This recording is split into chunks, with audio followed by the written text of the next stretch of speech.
I often like having people that are up-and-comers.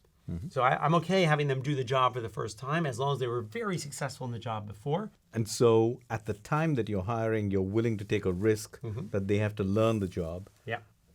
For the benefit that they could grow, that they're not going to stop at that job, they're going to continue to grow. Yeah. And if the company's successful, you now have a team that's also moving with it. Yes. How far ahead do you look for that? 2 years maximum. Okay. I don't worry about after that. One is that sometimes very smart, talented people scale during those 2 years, and so they learn how to adapt and figure it out, and so it's all good. Sometimes the company never gets there, and so it's not worth worrying about. Sometimes the person doesn't get there, the company scales too quickly, and we need to make a change.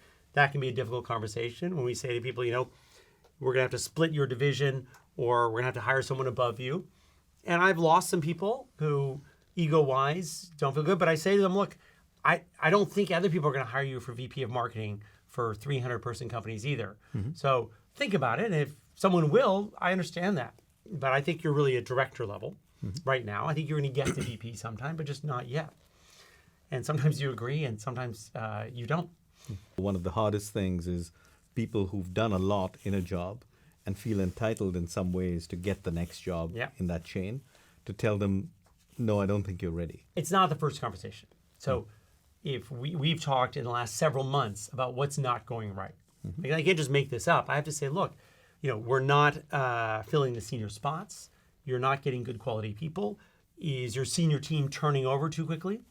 Like if you hired 6 people and 3 of them are gone 6 months later, someone didn't do a good job. Either you picked the wrong people or they don't like working for you. We had goals for the company. Did you make them or not make them? We all agreed to them at the beginning of the year. So hopefully there's some things I can point to that are as concrete as possible that are clear, and you may agree or disagree that we're not getting done what we need to get done.